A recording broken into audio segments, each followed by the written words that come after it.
doctora Soledad Sosa del servicio, la sección de endocrinología del hospital. Nos va a hablar del uso de hipertensión hipoficial. Estuvieron leyendo las clases previas de esta semana, estuvieron observando, mirando. Bueno, muy bien.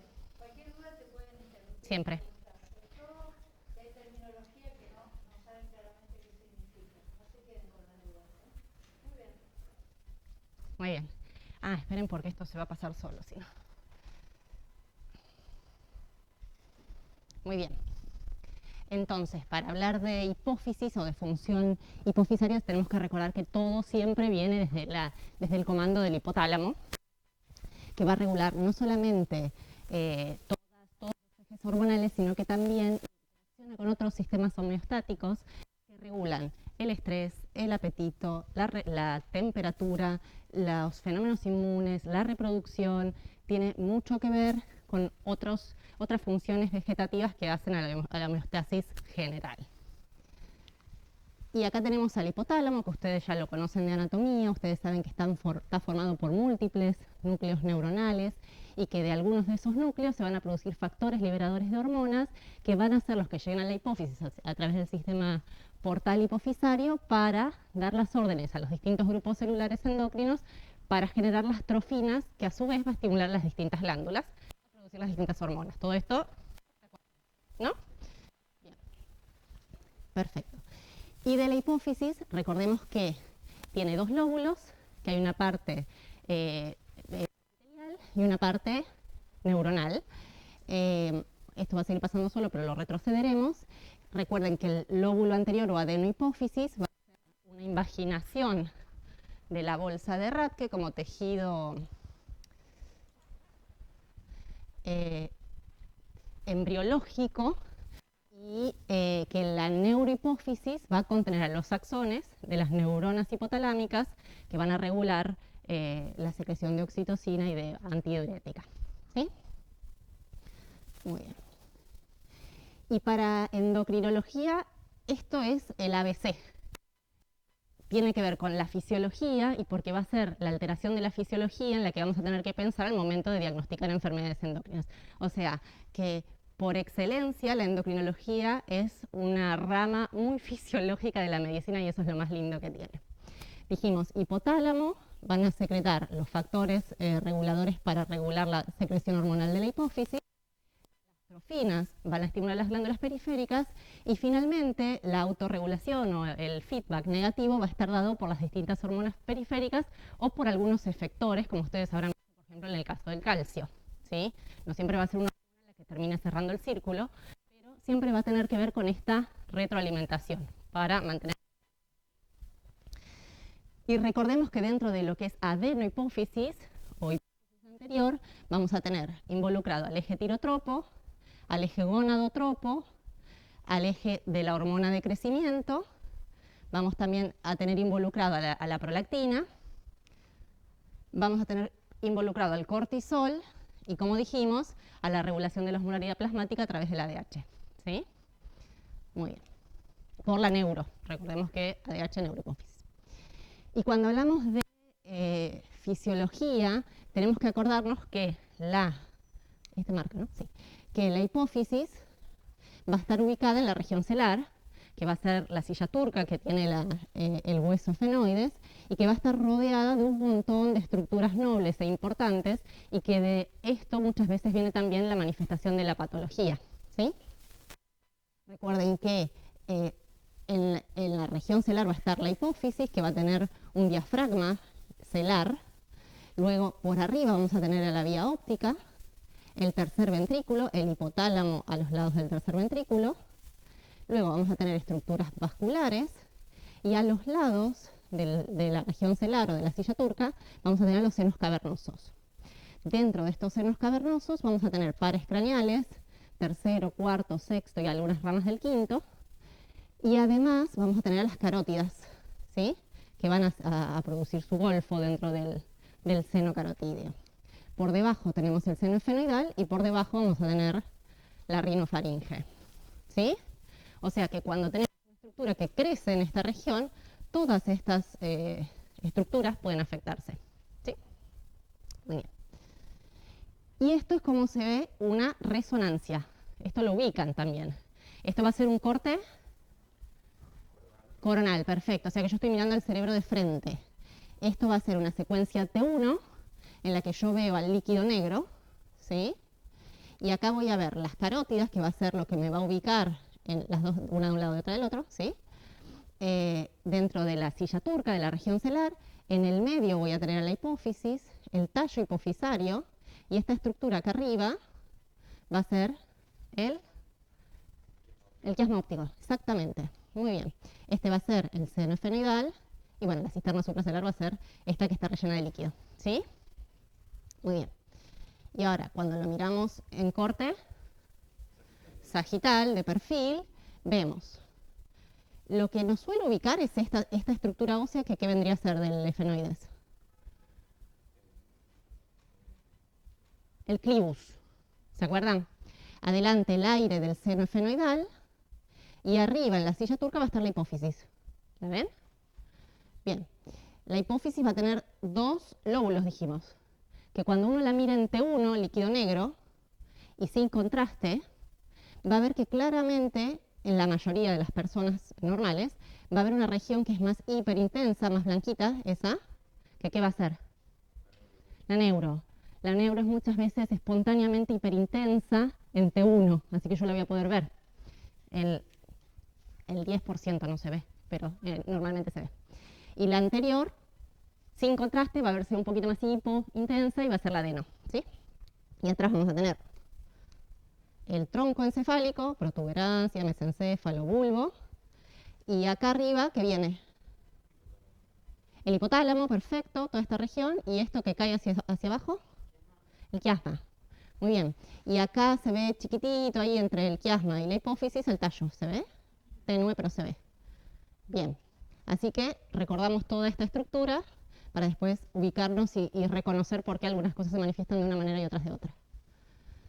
Muy bien. Entonces, cuando vamos a enfocar patología, vamos a pensar primero la clínica, siempre, ¿sí?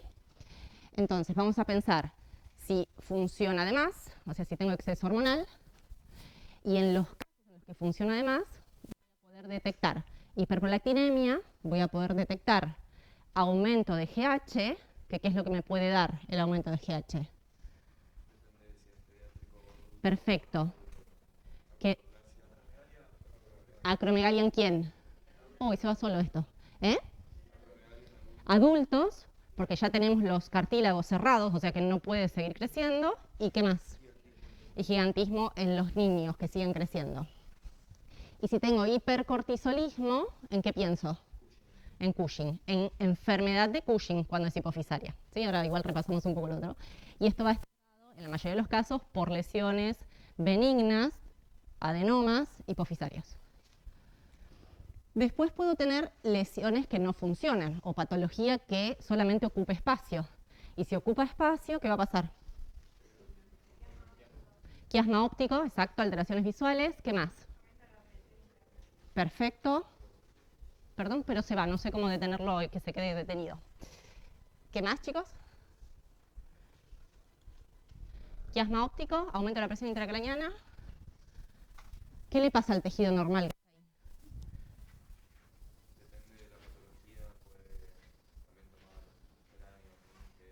Sí, bueno, la mayoría son benignos y más que presión y dolor o compromiso de estructuras nerviosas de la dura, que puede dar cefalea y todo eso, que ahora lo pasamos de vuelta, no suele infiltrar esto. Pero si yo aprieto al tejido normal, ¿qué pasa? Sí, hipofunción de lo normal. ¿Bien? Perfecto. Exactamente, de vascularización, ¿no? Exactamente. Ahí vamos de vuelta. ¿Sí? Los adenomas, lo que les decía, por más que sea benigno, si yo lo aprieto, al que está ahí funcionando bien, puede no seguir funcionando tan bien. Y después están los incidentalomas, que la verdad que ahora que hacemos cada vez más estudios, ¿sí? O sea que yo los encuentro porque le hice el estudio por otra situación, así como les habrán contado en adrenal, en tiroides, en todos hay incidentalomas. También tenemos esta situación en hipófisis, ¿sí? 10% de las resonancias que hacemos encontramos una lesión hipofisaria. Entonces ahí tenemos que saber qué hacer, porque si no vamos a estar enfermando más gente de la que estamos tratando de curar. Bueno, entonces dijimos, los adenomas van a ser tumores epiteliales benignos y se generan en la adenohipófisis. Fíjense que es un porcentaje bastante considerable de lo que son tumores intracraneanos, hasta el 25%. El 90% son celares y el 90% van a ser adenomas. El 10% no van a depender de las células de la hipófisis, van a ser otras células que van a estar en el mismo lugar, se van a ver algunos aparecidos en la resonancia, entonces yo también tengo que empezar a tratar de diferenciar por algunas características específicas de la clínica muchas veces, si puede llegar a ser algo no tan frecuente como un adenoma y ser un meningioma, un craniofaringioma, un cavernoma, pueden ser múltiples etiologías distintas al adenoma. Y cuando hablamos de adenomas, los podemos clasificar de distintas formas. Vieron que las clasificaciones son siempre bastante arbitrarias. Los podemos clasificar en funcionantes y no funcionantes. Y todos los adenomas que produzcan las distintas hormonas pueden ser funcionantes o no. Funcionantes significa que esa hormona que producen y que están en el tejido, la secretan y tiene un efecto biológico, ¿sí? Por eso dijimos, bueno, el prolactinoma tendrá la clínica de la hiperprolactinemia, el somatotropinoma va a tener el exceso de GH y la acromegalia en el adulto o el gigantismo en el infante o en los chicos, en la pediatría. Los ACTH, los adenomas tirotropos me van a dar algo parecido a un hipertiroidismo, pero va a ser de características centrales.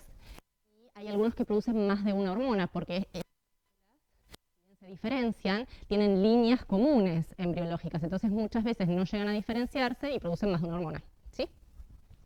Y la característica de los que producen gonadotrofinas es que la mayoría de las veces los productos hormonales que producen no son clínicamente activos, entonces por eso son silentes.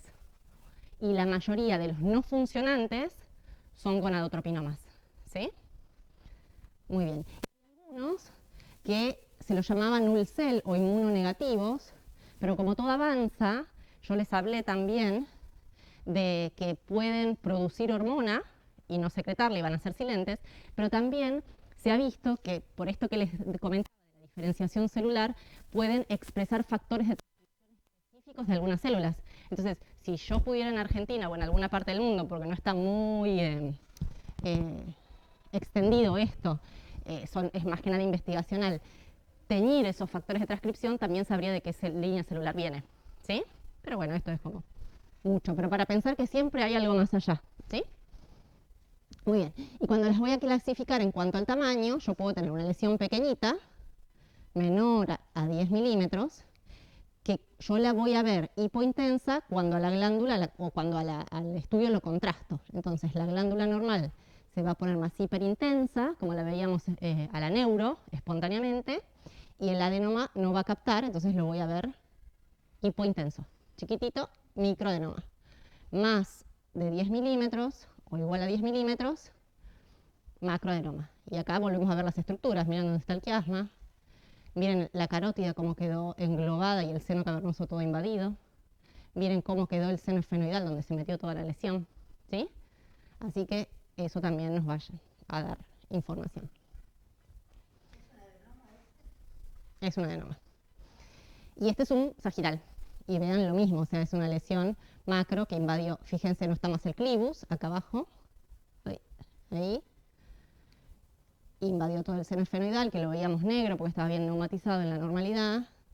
E incluso tiene bastante avance anterior. Y esta va a ser la pared de la rinofaringe, ¿sí?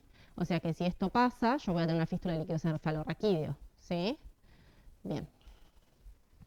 Y dijimos, se puede manifestar o porque falte función de la parte normal, entonces puedo tener un hipopituitarismo parcial o total, de acuerdo a la cantidad de ejes que yo tenga afectado, o porque comprime otras estructuras. En cuanto a la compresión de otras estructuras, vamos a tener la cefalea por la irritación de la dura madre o por la hidrocefalia, como bien dijeron ustedes, las alteraciones del campo visual por compromiso superior del quiasma óptico, la epilepsia temporal por por compromiso de los lóbulos temporales, es muy raro, pero puede pasar, por lo menos en patología benigna. Parálisis de pares craneales, porque dijimos que estaban contenidos en el seno efenoidal, y la rinorrea, porque conté, si la lesión llega a la faringe, una puerta, y ahí pasa líquido cefalorraquídeo. ¿Sí? Acá está el dibujito bien gráfico. Ahí. ¿Sí? ¿Vamos bien hasta acá? Perfecto. Ahora, cuando yo hago el campo visual, porque la lesión contacta el quiasma óptico, me va a dar un patrón bastante característico.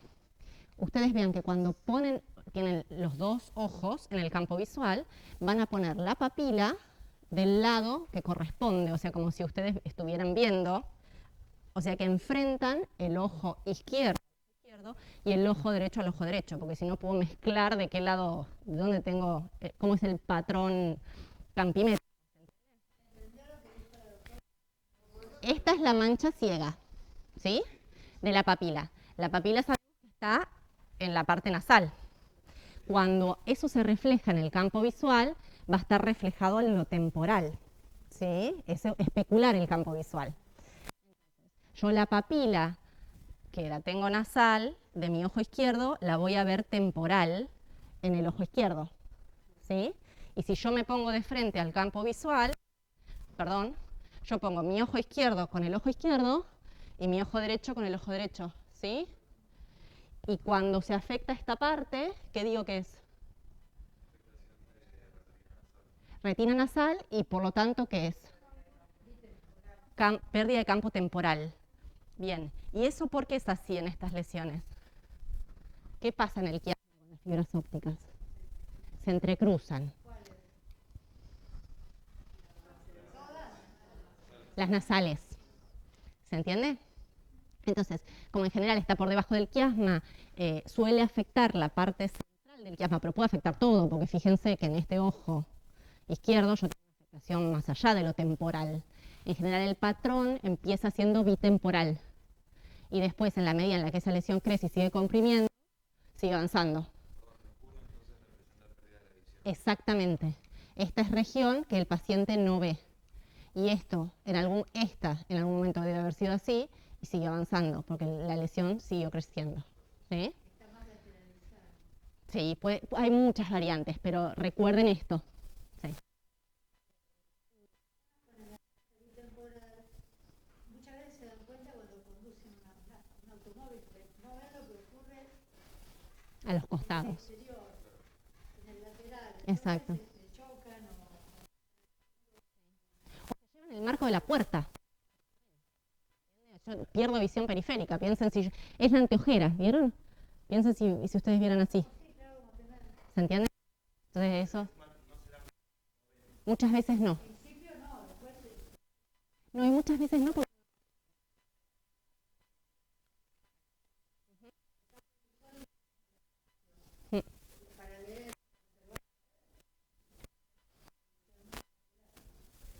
Exactamente. Y después hay otra herramienta que es la tomografía de coherencia óptica, que lo que mide es la capa de fibras de la retina. Porque ¿qué pasa? Cuando yo aprieto algo y no lo dejo vascularizado, eso empieza a afinarse. Entonces, la tomografía directamente mira la retina y mira qué tan afinada está la retina y me da mi parámetro de recuperabilidad de esa visión. ¿Sí? la sigla está en inglés, pero todos los pacientes dicen, me van a hacer esa cosa OCT. Sí, pero es Optic Coherence, tomography, o sea, es lo mismo. Muy bien. Que es el lactotropo, vamos a mirar un poquito primero toda la parte de la fisiología. Repasamos. ¿Se acuerdan de esto algo? ¿Leyeron algo? Bárbaro. ¿Se acuerdan qué característica principal tiene el eje lactotropo? Bien, yo escuché por ahí atrás que es inhibitoria la regulación, exactamente, es el eje que se regula por inhibición. La prolactina se produce en la hipófisis anterior, ya lo dijimos. Los órganos diana van a ser, además de la glándula mamaria en periodo de embarazo y lactancia, tiene otros órganos, diana, el ovario, la corteza adrenal, el hígado, el riñón, hay muchas funciones de la prolactina, también la maduración placentaria, y va a estar regulada negativamente por la dopamina que se va a producir en el hipotálamo. ¿Sí? que va a actuar sobre los receptores dopaminérgicos tipo 2 predominantes. Hay algunos factores que se saben que son estimulantes de la prolactina, entre ellos, por ejemplo, la TRH, que ustedes ya saben que es la hormona liberadora de tirotrofina, la oxitocina, la galanina, el péptido intestinal vasoactivo, los estrógenos, ya sea farmacológico o endógeno en el embarazo, ¿sí? El aumento de estrógeno me va a estimular también la angiotensina 2, la vasopresina, ¿sí? Varios. Todos esos se estimulan. Y acuérdense de porque si yo tengo un hipotiroidismo, ¿qué va a pasar en primera instancia? Voy a tener estimulación hipotalámica. Y si yo tengo estimulación hipotalámica, voy a tener aumento de TRH. Y si tengo aumento de TRH que aumenta la prolactina, voy a tener hiperprolactinemia en un hipotiroidismo primario. Entonces, fisiología, ¿sí? Puedo tener hiperprolactinemia en un hipotiroidismo primario.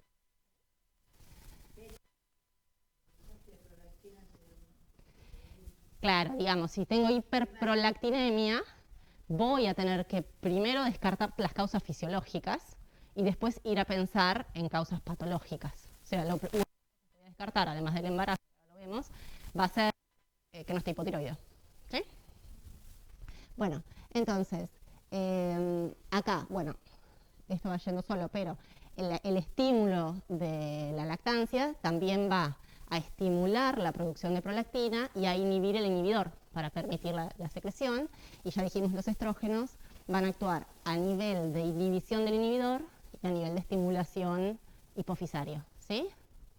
Esto, digamos, aplica a anticonceptivos y aplica a embarazos, como les decía antes. Y aplica a los moduladores de los receptores estrogénicos en algunos casos. Perdón que me perdí en qué apareció. Bueno, y la prolactina va a tener un loop corto y un loop, este es el ultra corto, perdón, y un loop corto de regulación también. ¿Sí? Muy bien. ¿Pasa? Ahí está. Entonces, hiperprolactinemia. Primero y más frecuente, causas fisiológicas. Segundo, causas farmacológicas. Y después causas patológicas y otras causas que ahora también vamos a mencionar. Fíjense la lista larga de causas de hiperprolactinemia. Someramente, las fisiológicas, embarazo, siempre pensar en un embarazo va a ser lo primero que descartemos, lactancia, el estrés, el sueño, la actividad sexual, ¿sí? No veo que dice, el ejercicio. Cuando le vamos a mandar a un paciente a medir prolactina, le decimos, usted el día anterior no tiene que hacer ejercicio intenso, no tiene que tener relaciones sexuales, no tiene que tener estimulación mamaria, tiene que descansar bien, tiene que levantarse un rato antes, ir al laboratorio sin correr y esperar 10 minutos. Si yo llego corriendo al laboratorio, a mí me va a dar hiperprolactinemia. ¿Se entiende? Fisiología, porque si no, después vamos a estar diagnosticando patología cuando no la hay. ¿Sí? Bien. Farmacológicas, también larga la lista, pero, a ver, antagonistas de la prolactina, antagonistas de la dopamina, perdón. Acá tenemos, por ejemplo, la metoclopramida, ¿sí? Uso frecuente. Alfa-metildopa. Por acá tenemos la betalol, reserpina, verapamilo, ¿sí?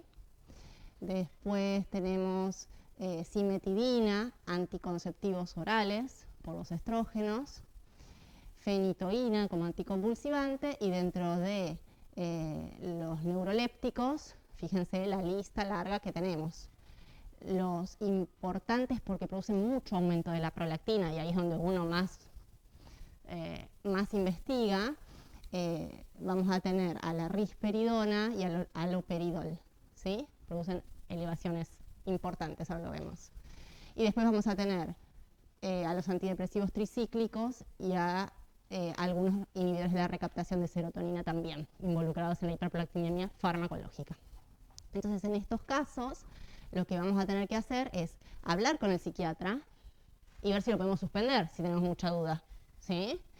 Si lo podemos suspender, no lo vamos a suspender nosotros, lo va a suspender el psiquiatra, pero después de 3, 4, 5 días ya podemos dosar prolactina porque el efecto farmacológico es breve y enseguida normaliza, y después que libertad para, si está todo bien, para que vuelva a reiniciar la medicación. No es una indicación la hiperprolactinemia para que continúe con su tratamiento psiquiátrico, por ejemplo. ¿Se entiende?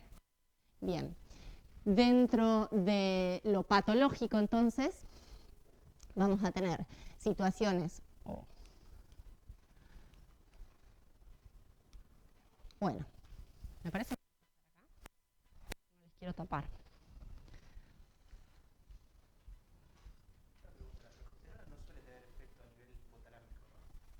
Es como inhibidor, pero no como estrógeno, digamos. Sí, sí, como inhibidor sí, porque de hecho muchas veces el anticonceptivo es solo progestágeno.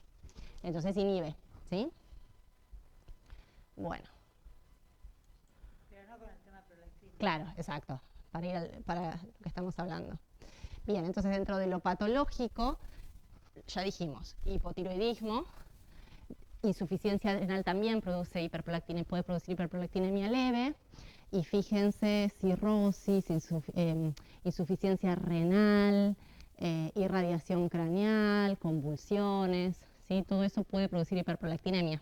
¿Bien? Y dentro de lo específico podemos tener alteraciones hipotalámicas. Si yo altero al inhibidor, voy a tener hiperprolactinemia. Cualquier estructura que altere la producción de la dopamina o la llegada va a producir hiperprolactinemia. Y puntualmente dentro de la hipófisis, lo mismo, si yo afecto la llegada de la dopamina desde la hipófisis y tengo el efecto tallo que llamamos nosotros, también voy a tener hiperprolactinemia. Si tengo una lesión que produce prolactina, voy a tener hiperprolactinemia. Hay algunos que dijimos que son combinados, prolactina desde la línea celular de GH y de TSH, entonces puedo tener adenomas que produzcan más de una hormona, como ya dijimos. Bueno, y básicamente eso, ¿sí? Causas de hiperprolactinemia, 1000. Pensar que hay 1000 causas. ¿Y cómo se va a manifestar? En la mujer va a alterar ciclos menstruales, va a producir infertilidad y va a producir galactorrea. En el hombre también altera el eje gonadal, va a producir disminución de la libido, infertilidad, ginecomastia, y galactorrea en general es menos frecuente porque para galactorrea necesitamos estrógeno. Entonces, para producción láctea necesitamos estrógeno. Entonces, suelen tener menor frecuencia de galactorrea, pero pueden tenerlo también, ¿sí? Y en la mujer por hipoestrogenismo también vamos a tener disminución de la libido, sequedad vaginal, dispareunia y disminución de la masa ósea, ¿sí? El estrógeno es muy importante en lo que tiene que ver con el metabolismo óseo. Perdemos estrógenos, perdemos masa ósea, ¿sí? En esos pacientes el dosaje de estrógenos y de testosterona está perturbado o no? Sí, sí, cuando hay hipogonadismo, sí, sí. Bien, y esto es lo que les hablaba de los niveles hormonales. Lo normal en la mujer es hasta 30 nanogramos mililitro. En el hombre es hasta 17, 20, ¿sí? O sea que por acá, esto por acá sería normal. Ahora, cuando yo tengo lesiones que producen hormonas, prolactinomas, voy a tener una producción hormonal en función del tamaño tumoral, que no pasa en todos los adenomas. Más grande el prolactinoma, más producción hormonal, ¿sí? Por eso los macro van a tener niveles hormonales, algunos muy altos cuando son muy grandes, ¿sí? Más de 2000, más de 10.000, hay valores llamativos. Y los micro van a tener producción hormonal menor, hasta 200, incluso 250, ¿sí? Pero es bastante proporcional el tamaño con la producción de prolactina. Los demás, los que van a ocupar espacio y de alguna manera, ahora vuelvo a esto, de alguna manera, estos acá, van a interrumpir la llegada de la dopamina y van a producir hiperprolactinemia por desconexión o por efecto tallo. Ese efecto tallo no va a tener niveles tan altos, hasta 150, y ya es medio exagerado, pero más o menos. Son estimativos los puntos de corte, ¿sí? Saben que biología es así. El valor normal, mujer hasta 30, hombre hasta 17 o 20, depende del laboratorio. Siempre miren los rangos de referencia porque cada laboratorio en función de cada equipo que use, pero eso es más o menos lo normal, ¿sí? Estimativo. Muchas veces tiene que ver con la regulación negativa por los corticoides. Tienen efecto a nivel central, a nivel hipotalámico. En el estrés crónico puede haber, no es tanto el estrés crónico, pero en la insuficiencia adrenal se ve eso y también se ve como una especie de CIGAD porque hay como un loop con el cortisol hipotalámico que altera la regulación de algunos factores liberadores hipotalámicos. Es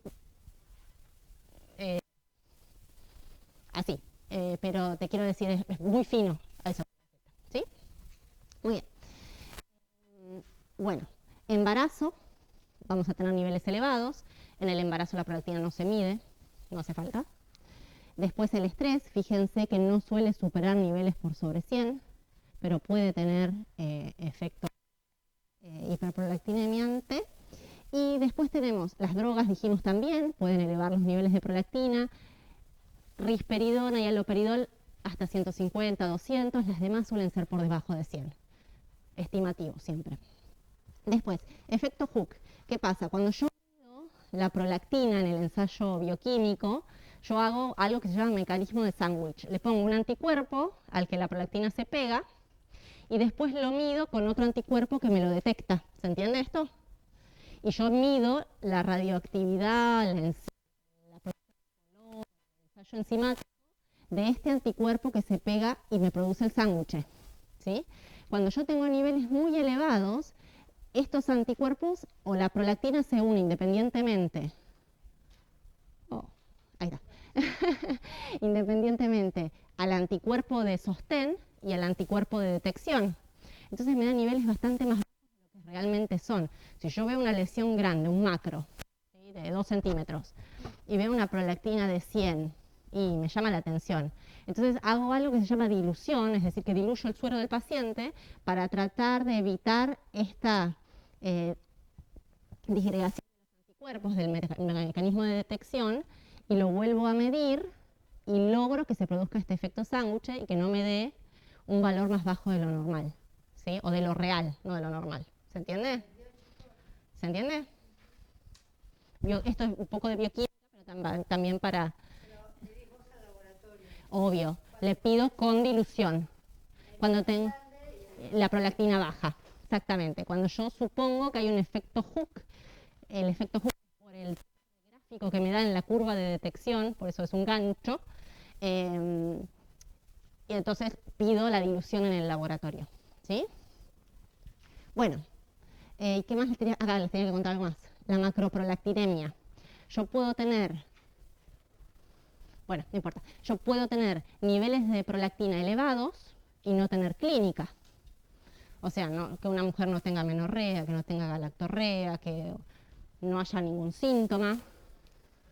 Entonces, puedo pensar que esa prolactina está unida a anticuerpos y que no es biológicamente activa. Entonces, puedo pedirle al laboratorio que me mida macroprolactinemia por un mecanismo especial que hacen precipitación y me van a decir, mira, la prolactina activa es el 10% de los 200 que vos tenés. Entonces tengo 20 y está normal, ¿se entiende? O sea que esta es otra situación que a mí me puede dar hiperprolactinemia y yo tengo que pensar si no hay clínica que acompañe. ¿Bien? Nada, porque no tiene efecto activo, o sea, no tiene efecto clínico. No, porque es un fenómeno bioquímico, es un fenómeno inmunológico, si querés, no es patológico. Y como no es activa, no produce ningún impacto clínico y yo no tengo por qué corregirlo. Porque muchas veces se pide la prolactina y después te lo mandan porque viene con hiperprolactinemia. Exacto, en ginecología se pide medio y van a venir niveles altos. Entonces, si yo no tengo clínica, voy a buscar la macroprolactinemia y si la encuentro, la voy a tranquilizar a la paciente. Le voy a decir, mira, no pasa nada, con esto no tenemos que hacer nada. No te va a producir nada. ¿Cómo? No, es la existencia de anticuerpos que unen prolactina y que circulan juntos. Es un fenómeno inmune. Claro, acumula y no logra hacer bien el clearance, entonces persiste un poco más de tiempo en sangre y por eso da hiperprolactinemia. Yo lo mido porque el ensayo lo mide, pero eso no es biológicamente activo. ¿Sí? Bien. Prolactina es el más frecuente de los adenomas hipofisarios, por eso empezamos por acá. La prevalencia va a ser de 10 a 50 en 100.000, es más común en mujeres y es más común en mujeres fértiles. ¿Sí? o mujeres sí, en edad fértil, vamos a decir, entre los 20 y los 40 años, y la mayoría secreta solo prolactina, pero también dijimos que por la línea celular podría ser plurihormonal. ¿Cómo lo voy a diagnosticar? Esto es para un poco integrar todo, ¿eh? Voy a pedir el test de embarazo para descartar que no esté embarazada. Voy a pedir función renal, porque dijimos que la disminución del clearance renal puede aumentar la prolactina. Voy a pedir función hepática, porque recuerden que la cirrosis muchas veces genera una alteración en los niveles de clearance estrogénico. Estrógeno aumenta prolactina, puedo tener hiperprolactinemia. Voy a pedir función tiroidea porque el hipotiroidismo, TRH, ya lo charlamos, ¿sí? Y obvio voy a pedir la prolactina, veré si la tengo que diluir, veré si tengo que pedirle macroprolactinemia. Veré si tiene fármacos que interfieren en la medición y hablaré si hace falta suspenderlos con quien se lo indicó. Voy a evaluar el resto de la reserva hipofisaria, por lo que dijimos, si tengo una lesión puedo comprometer el resto de la glándula sana y tengo que saber si el resto de la glándula sana está funcionando bien. Y voy a evaluar IGF-1 como marcador del eje somatotropo, porque dijimos que está dentro de la línea celular, ¿sí? TSH, prolactina y GH vienen de la misma línea celular. O sea que si es plurihormonal, yo voy a medir también IGF-1. Si es un microadenoma, depende del tamaño. Por debajo de 6 milímetros se sabe que no compromete la funcionalidad del resto de la hipófisis. Por sobre 6 milímetros podría comprometerlo, medimos reserva hipofisaria. ¿Sí? Sería, siempre depende de la situación clínica, pero sería cortisol, sería perfil tiroideo, lo del órgano efector. Y perfil tiroideo siempre significa TSH y T4 o T4 libre, porque si pido solamente T4, a mí me puede dar ahora lo ven, pero me puede dar un valor inferior, o sea, no inferior, en el límite inferior, bajo. Y si yo tengo una TSH inadecuada, ahí es donde empiezo a pensar que el problema es central. ¿Sí? Muchas veces el hipotiroidismo central, ya lo habrán escuchado esto, lo vieron, cursa con hormonas periféricas. Bueno, el hipotiroidismo central, ustedes van a tener elevación de TSH, porque el problema es justamente central. Van a tener las hormonas periféricas en la parte baja del rango, normal o por debajo, y una TSH que suele ser inadecuada, pero no pica porque no hay para estimular la glándula. El problema central.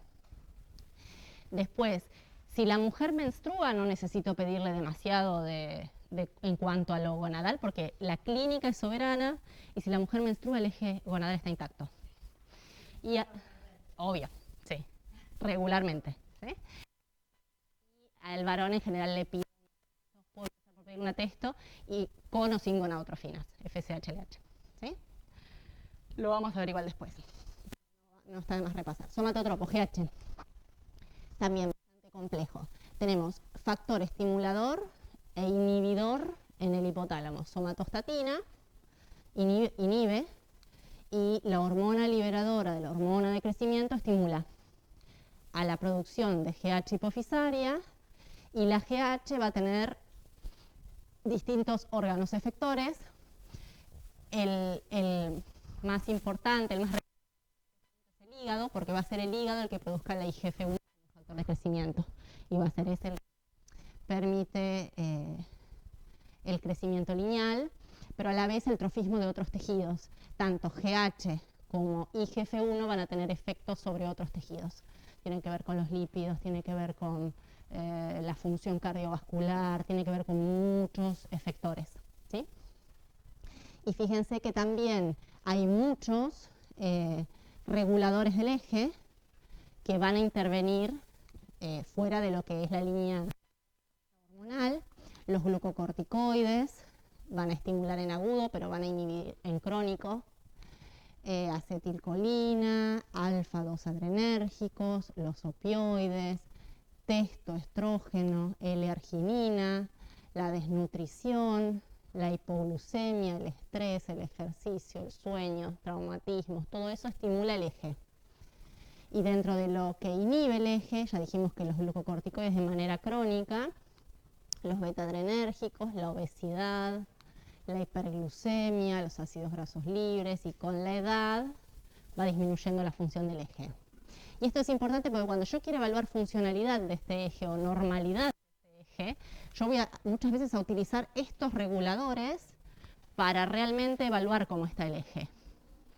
Ahora, si quieren, vamos, pero miren, si yo digo, bueno, hay exceso de GH, acromegalia, voy a tener IGF-1 alta, ¿sí?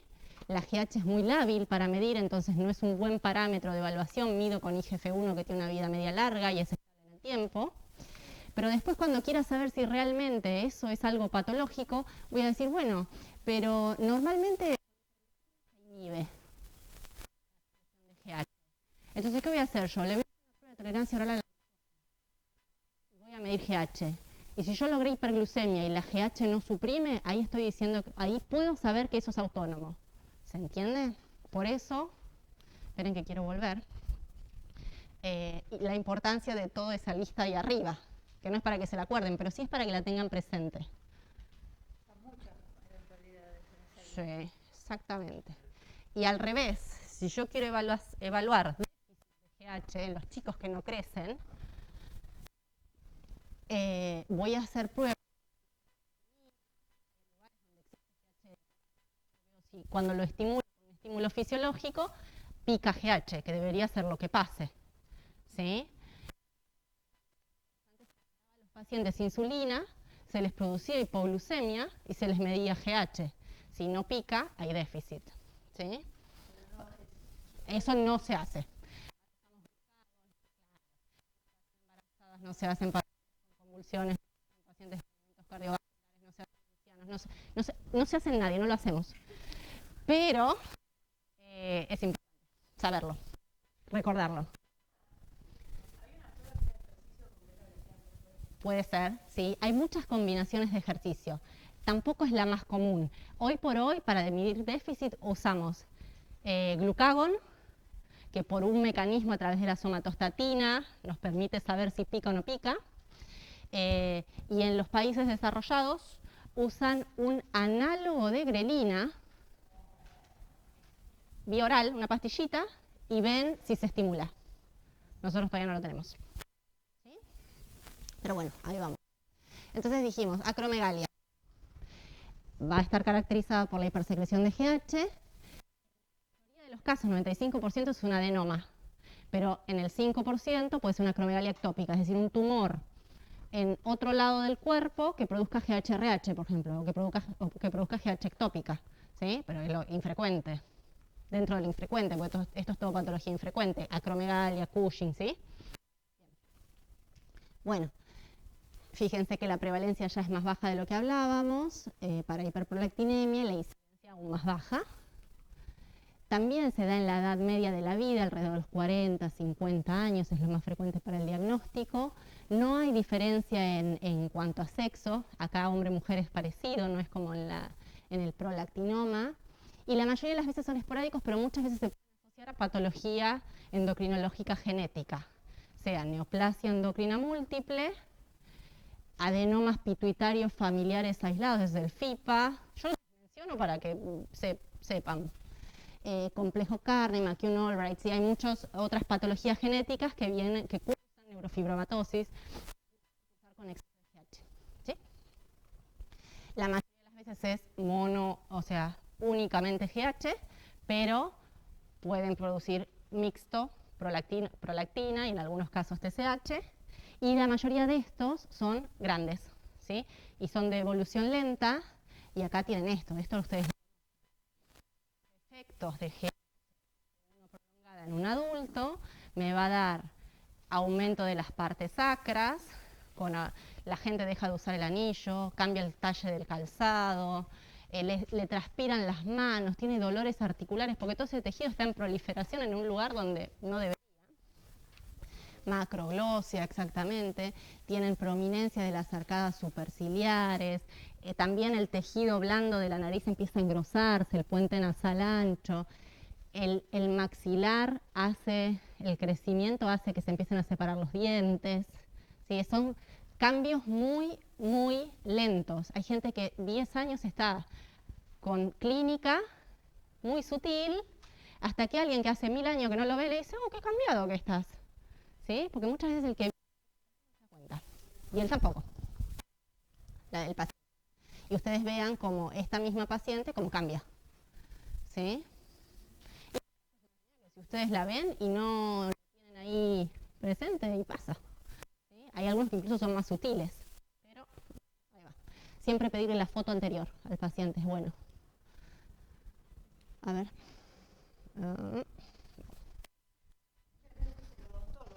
Sí, la separación de los dientes, el diastema.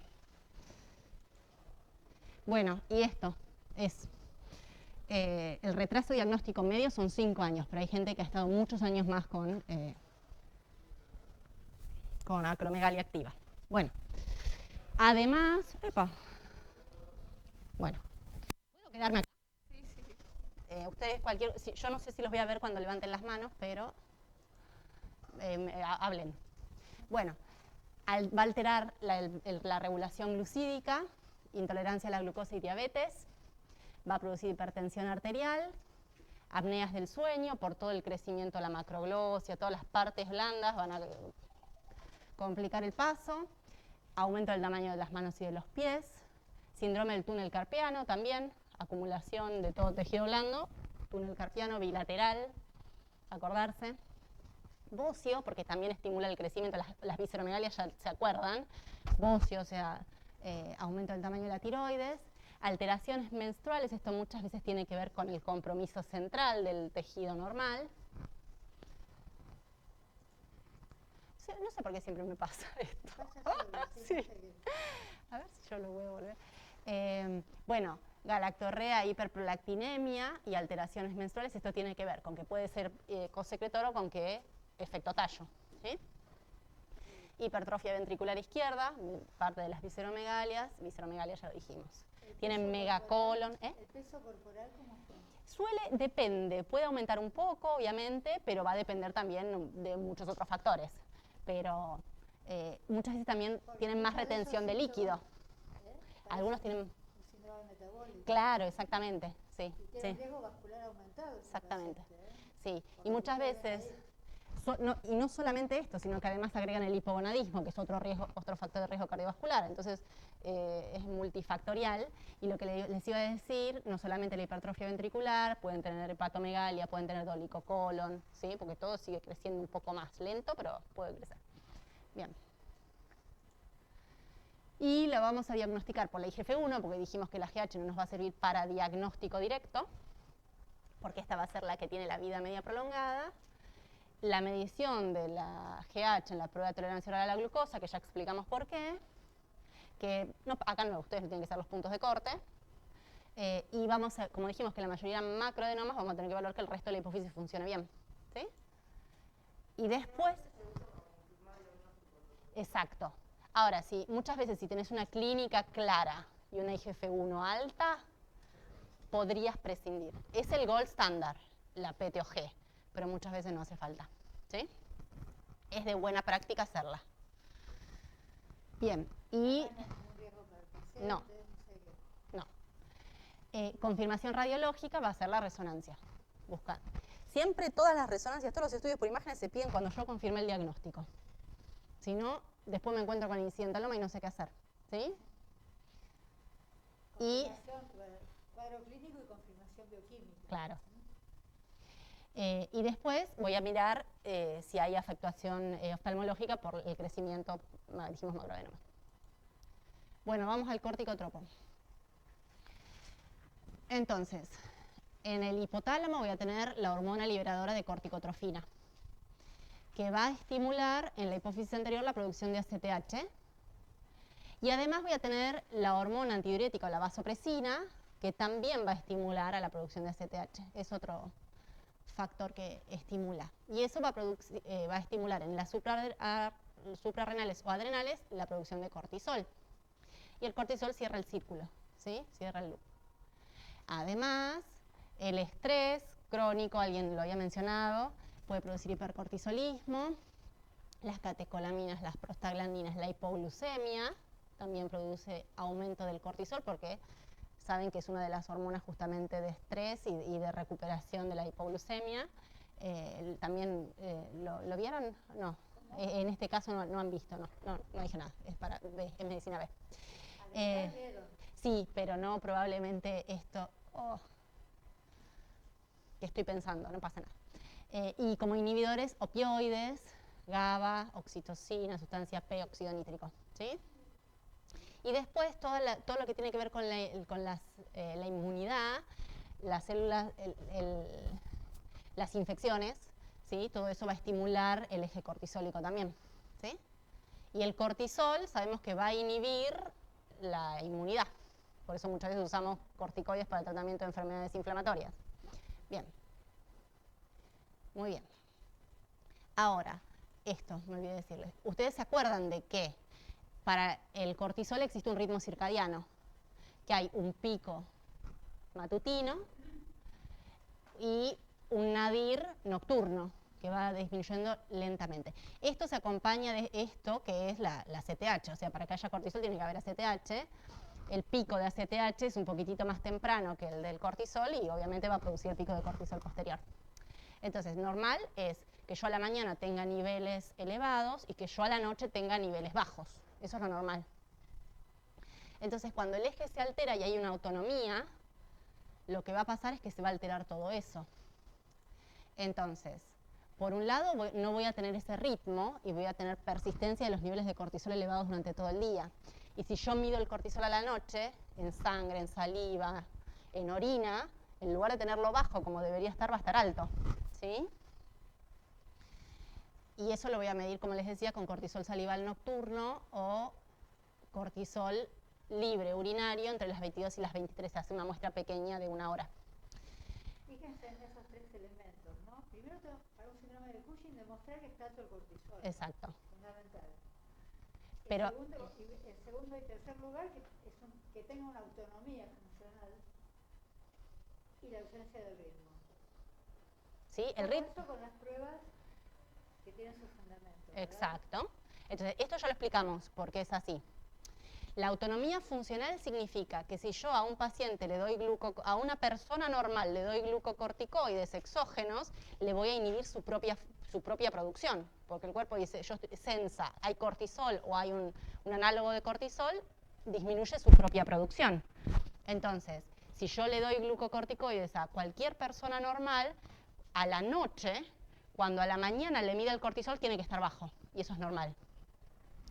Si eso se pierde, claro, si eso se pierde y yo le doy corticoides y el dexametasona se hace con 1 miligramo de dexametasona a la noche, si se lo doy a la noche y a la mañana persiste con un cortisol alto, eso dice que hay una autonomía, que no está funcionando bien, que no se suprime normalmente.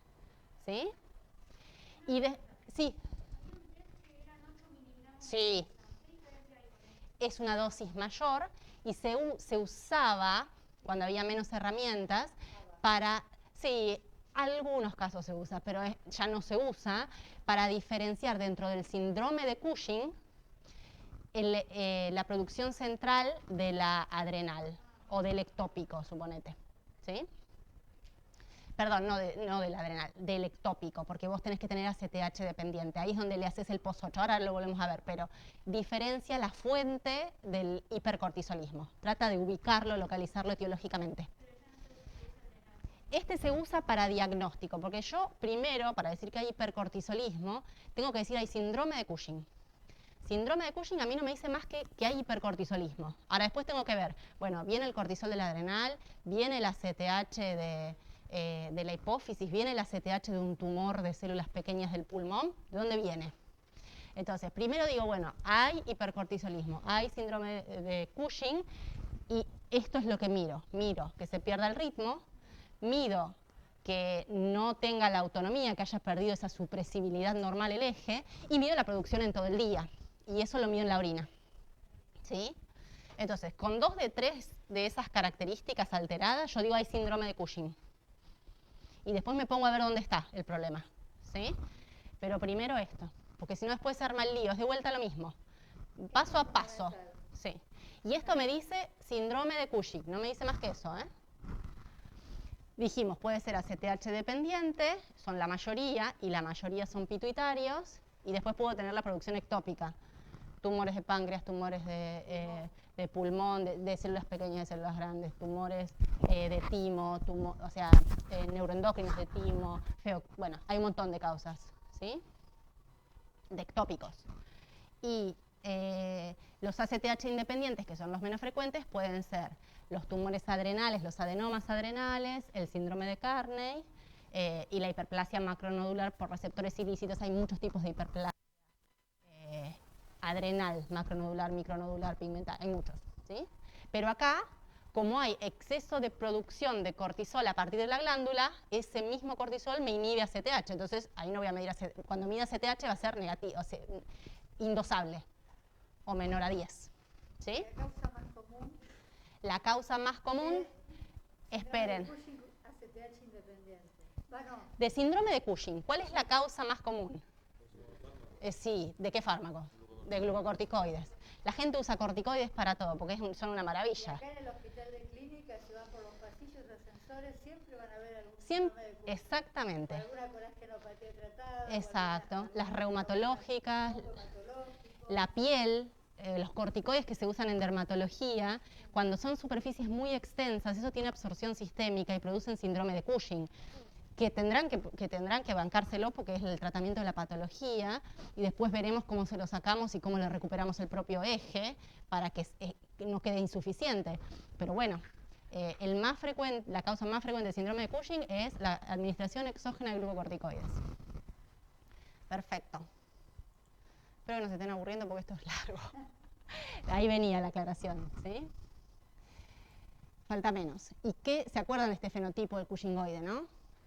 ¿Se acuerdan que había redistribución de la grasa con predominio central, que había hematomas o equimosis y que había estrías gruesas, violáceas en la parte del abdomen y muchas veces en las raíces de los miembros? Y todo esto es por la proteólisis que se produce y la fragilidad del colágeno que produce las equimosis por lo vascular, que produce las estrías porque todo el soporte epidérmico se vuelve frágil, ¿sí? Cicatrización, mala cicatrización, exactamente. Acné, exactamente. Y la redistribución de la grasa también me va a dar esa carita redondita, y claro, de luna llena pletórica, ¿sí? Hipertrofia muscular, miren los bracitos y las patitas. Exacto, esto es bien típico y eso es por proteólisis muscular, ¿sí? Hay mucha debilidad, estos pacientes vienen muy débiles. ¿Cómo? Hay lipólisis periférica, pero redistribución central. Sí, exactamente, y por eso este patrón muchas veces. En muchos casos sí mejoran, no siempre revierten absolutamente. Pero mejora mucho lo funcional, lo muscular, la fuerza, las estrías por ahí se aclaran, ¿viste? No logran desaparecer, pero cambia, mejora, el paciente lo nota. Y aparte tiene mucha afectación psíquica el exceso de cortisol también. Llegan a ser hasta psicosis, algunos casos graves. Entonces, es una situación que mala, fea, para el paciente es horrible. Bueno, además dijimos, no solamente todo lo que tiene que ver con la proteína también va a alterar la función, el metabolismo óseo y va a haber fracturas, y esto no solamente por el hipercortisolismo en sí, sino también por la afectación del eje gonadal. El exceso de cortisol, como ya hablamos antes, inhibe el resto de los ejes hipofisarios, entonces va a haber hipogonadismo y hipotiroidismo central. Aunque sea leve, puede haber, ¿se entiende? Y es una causa importante de hipertensión arterial secundaria. Exactamente. ¿No? Acá, miren. Lo mismo que el hiperaldosteronismo primario. Exactamente, sí. Alteraciones del ciclo menstrual, por lo que charlábamos de la regulación del eje. La coagulopatía tiene que ver con la alteración de la síntesis de factores de coagulación en el hígado, por el mismo hipercortisolismo, inmunosupresión, alteraciones del metabolismo de la glucosa, dislipemia, hipocalemia e hipercalcemia. Y esto tiene que ver también con el efecto agonista que tiene el cortisol sobre el receptor mineralocorticoide cuando está en exceso. Vieron que hay un mecanismo de protección, porque el cortisol en concentraciones es mucho más alto que la aldosterona, pero si esa enzima que protege al receptor mineralocorticoide está sobrepasada porque hay mucho cortisol, el cortisol también tiene efectos sobre el receptor mineralocorticoide. ¿Sí? Diabetes mellitus, sí, perdón por las abreviaturas, intolerancia a la glucosa. Bueno, y miren, 1% de las hipertensiones, 2 a 3% de las diabetes mal controladas y más del 10% de osteoporosis inexplicables y fracturas vertebrales. ¿Sí? Y el fenotipo a veces es un metabólico. Es el fenotipo de una persona más bien rellenita, carita redondita, la jiba, ¿sí? Así que también a no olvidar. Esto es lo que tenemos que siempre estar pensando. Bueno, la enfermedad de Cushing, dijimos antes síndrome de Cushing. En la enfermedad de Cushing dijimos que es el adenoma productor de ACTH, o sea que va a ser un síndrome de Cushing ACTH dependiente y que además yo le voy a hacer la resonancia y voy a encontrar la lesión en la hipófisis. Eso es enfermedad de Cushing.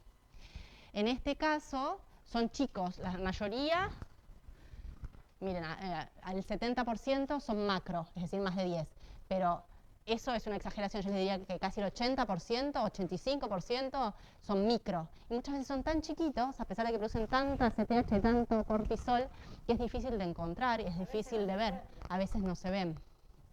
Son bastante traicioneros. Predominan en mujeres, tienen progresión lenta, pueden ser aislados o asociados a patología endocrina múltiple, genética, y vamos a hacer la resonancia con gadolinio para ver si encuentro o no encuentro el adenoma. Y fíjense que yo puse acá que 50-60% son visibles. ¿Y el otro 40%? ¿Cómo lo encuentro? Se hace un estudio que se cateterizan los senos petrosos inferiores y se les hace un estímulo con vasopresina, es decir, con hormona antidiurética, y mido la respuesta que hay cuando el paciente está hipercortisólico y si la fuente está o no en la hipófisis de la CTH. ¿Sí? ¿Eso exige un entrenamiento de la persona que lo hace? Exactamente, eso lo hacen los neurocirujanos. ¿Sí?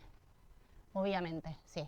Es un procedimiento muy complejo. Yo me voy a meter en los senos petrosos, les voy a infundir desmopresina y después voy a tomar muestras de los senos petrosos, de ambos, y voy a tomar periférico y voy a hacer relaciones de la CTH. Y voy a ver. Y además tengo que ver si el neurocirujano llegó bien. Accediendo a partir del cuerpo. Exacto. Y a veces si no a partir de la ingle. Sí. Bueno, es bastante complejo eso. Tiene que ser un centro que lo haga. Exactamente. Sí. Bueno, y los no funcionantes, que ya habíamos hablado al principio, en general se van a manifestar, si no funcionan y no producen hormonas, se van a manifestar por el resto de los síntomas de la afectación de las estructuras adyacentes. Van a tener síntomas neurológicos, van a tener síntomas por hipopituitarismo o van a ser hallados incidentalmente. Entonces, si yo encuentro incidentalmente una lesión o encuentro una lesión que no tiene clínica, igual voy a evaluar funcionalidad y voy a pedir prolactina y voy a pedir IGF-1 y si tengo sospecha clínica voy a evaluar eje cortisólico, hiperproducción, pero a la vez voy a evaluar la suficiencia de la glándula normal. Ahora vamos a específicamente.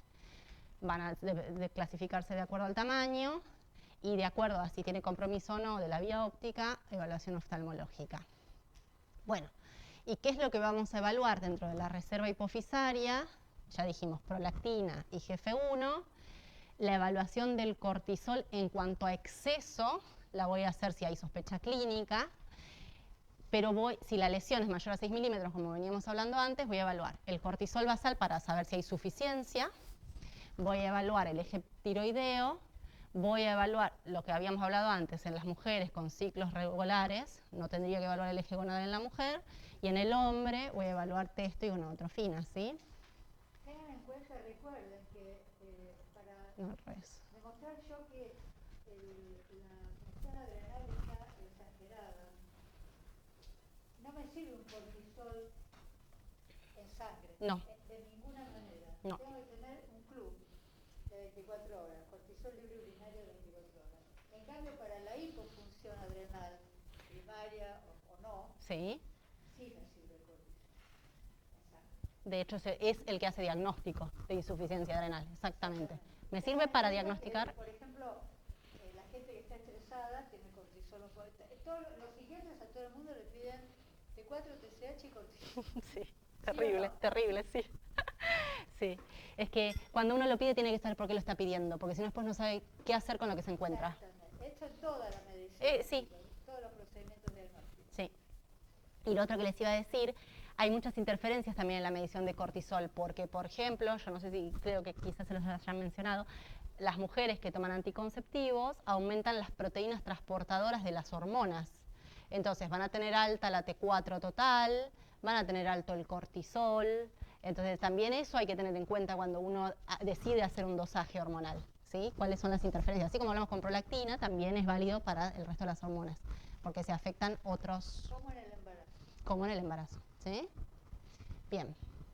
Bueno, y cuando hablamos de hipopituitarismo, es decir, disminución de la función, puede ser o de un solo eje y será selectivo, parcial si hay afectación de más de un eje, pero no es completo, y completo cuando estén todas las líneas, todos los ejes afectados. Puede ser congénito o puede ser adquirido. El más frecuente es el adquirido, y va a ser el adquirido por lesiones de la región que afecten a la glándula normal. Puede ser también postraumático, pacientes que tuvieron un TEC hace mucho tiempo y no se jerarquizó. Y... ¿Saben qué es TEC? Perdón. Traumatismo encefalocraniano. ¿Sí? Los traumatismos encefalocranianos muchas veces generan, por cuestiones vasculares, hipopituitarismos, que muchas veces pasan súper desapercibidos. Y de repente la persona se clava una insuficiencia adrenal aguda, en diferido, y uno dice, ¿y por qué? Y bueno, uno va a recabar el antecedente, ¿sí? Muy bien. O patología inflamatoria o infecciosa que también puede afectar la histiocitosis, la sarcoidosis, puede haber afectación hipofisaria o hipotalámica y producir hipopituitarismo. Exacto, histoplasmosis, tuberculosis, raras, pero pueden existir. Ay, no. Bueno, esto, muchas veces, ¿sí? Sí.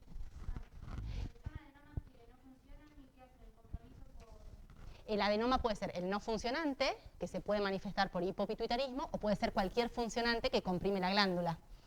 Era lo que charlábamos hoy, ¿sí? Exactamente. Bueno. Así que acá va a haber que también tener una alta sospecha clínica.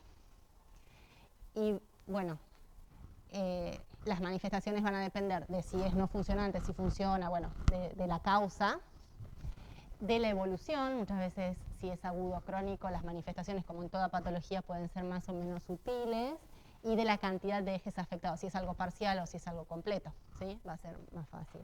Pero lo importante es que aumentan la mortalidad, por eso yo lo tengo que pensar, porque si no lo pienso y no lo reemplazo, el paciente persiste con mortalidad aumentada. Bueno. Sobre todo en las formas agudas. Exacto. Entonces, déficit del eje gonadal. Un poco lo charlamos, pero en el hombre va a haber disminución de la libido, impotencia, disminuye el vello, o sea que se empiezan a rasurar menos seguido, tienen menos vello que el que habitualmente tenían en las zonas andrógeno dependientes. No andan bien, se sienten cansados, no tienen fuerza muscular, disminuye la masa ósea y los músculos, la masa muscular. La piel pálida y fina y viene con anemia porque piensen que la testosterona tiene cierto efecto hematopoyético, ¿sí? O sea, por eso aparece la anemia en los hombres con el hipogonadismo, eso a través de eritropoyetina, ¿no? Obviamente. Disminuye el vello, como les decía, de las zonas que dependen de andrógenos. Aparece la ginecomastia por el desbalance entre los estrógenos y los andrógenos en el hombre, y disminuye el volumen testicular y la consistencia testicular, porque eso ustedes saben que depende de gonadotrofinas y de andrógenos. Bien. Y en la mujer va a alterarse los ciclos menstruales, la infertilidad, disminución también de la libido, todo lo que dijimos para hiperprolactinemia porque afectaba el eje gonadal, ¿sí? Atrofia mamaria y disminución de la masa ósea. Bien, así va a llegar el paciente cuando haya déficit gonadotropo. El déficit somatotropo es un poco más sutil, disminuye la masa muscular, cambia la composición de la masa lipídica, disminuye también la capacidad aeróbica y la tolerancia al ejercicio. ¿Se acuerdan que dijimos que tiene trofismo cardiovascular, la GH? disminuye la calidad de vida, el paciente está cansado, no puede con su día habitual, se redistribuye la grasa, aumenta el predominio visceral, aumenta la resistencia a la insulina, se produce dislipemia. Tanto en el exceso como en el déficit. Exactamente. ¿Lo vieron? Exactamente. Todo lo que tiene que ver con aterosclerosis, que también se relaciona con la dislipemia, disfunción endotelial, esto por todo lo que charlábamos también, y también tiene efecto trófico a nivel del hueso GH, entonces puede alterar la masa ósea. Bien. Y en cuanto a déficit de cortisol, ustedes ya saben que en agudo produce la crisis adrenal, que se va a manifestar por mareos, debilidad, náuseas, vómitos, dolor abdominal, hipotensión postural, ¿sí? Y shock. Y en el crónico es más sutil, va a tener anorexia, disminución del vello axilar y púbico, disminución de peso, pueden persistir náuseas, vómitos, estos mareos, las mialgias, y cursa con hiponatremia con calemia normal. ¿Por qué? ¿De qué depende el potasio? ¿Qué eje está intacto en este caso? En hipocortisolismo central. Exactamente. Aldosterona no depende de ACTH, depende del sistema renina-angiotensina y por lo tanto no va a haber insuficiencia de aldosterona, entonces va a haber cierta conservación de todo lo que tiene que ver con... ¿Va a tener hiperpigmentación en las mucosas, en las cicatrices? Exactamente. Muy bien. Exactamente. Recuerden que las ACTH vienen de un péptido que se llama propiomelanocortina, y la melanocortina es porque ahí viene la melanocito estimulante. Entonces, si no tengo ACTH y no está en exceso, porque por eso es la insuficiencia, no voy a tener hiperpigmentación de piel y mucosas. Madison sin hiperpigmentación y con potasio normal. Claro, exactamente. Para resumir un poquito. ¿Sí? Es un hipocortisolismo con esas características. Muy bien. El tirotropo va a ser el hipotiroidismo, ¿sí? Todos los síntomas de de hipotiroidismo. Estos ya los conocen y los vieron también en la parte de tiroides, de que acá no nos detenemos, pero lo que sí les vuelvo a repetir, si yo lo quiero evaluar bioquímicamente, voy a tener que medir T4 y TSH, ¿sí? La TSH aislada no me va a dar ninguna información de cómo está el eje, porque probablemente esté normal, ¿sí? Acá no voy a tener una TSH alta porque el problema está en la hipófisis, ¿sí? O en el hipotálamo. Bueno. Y la diabetes insípida, que va a cursar con poliuria, polidipsia, deshidratación, y acá voy a tener la densidad urinaria y la osmolaridad urinaria bajas porque no puede concentrar porque no hay ADH, va a aumentar el sodio porque pierde agua, y la osmolaridad plasmática por lo tanto va a estar elevada. ¿Sí? Esto es diabetes insípida. Y obviamente voy a tener que descartar otras cosas más frecuentes de poliuria, que serán diabetes, hipocalemia y fármacos que produzcan diabetes insípida nefrogénica, ¿sí? La otra forma de diabetes insípida. Y la polidipsia compulsiva. Exacto, la polidipsia primaria. En la gente de trastornos psiquiátricos. Sí. Y que es no... una de las causas más comunes que sí. descartar. Sí, tal cual. Las que toman exacto. agua todo el día. Sí, la putomanía, exactamente. Bien, ¿y cómo voy a hacer para evaluar la hipofunción hipofisaria? Voy a hacer la medición de las hormonas basales, como estuvimos hablando cuando hablamos de reserva hipofisaria, y en algunos casos voy a necesitar test dinámicos, porque no siempre es tan fácil con hormonas basales. Y estudios por imágenes para después ver cuál es la causa. Dentro de las basales voy a medir cortisol sérico matinal. En algunos casos voy a pedir ACTH y CLU, pero el que me da el diagnóstico de insuficiencia adrenal es el cortisol sérico basal. Con eso me alcanza. Después puedo avanzar y ampliar. Dijimos, para eje tiroideo TSH, siempre el par, TSH-T4. Para eje gonadal, mujeres que menstruan bien, nada. Y en los hombres voy a pedir testo, LH y FSH.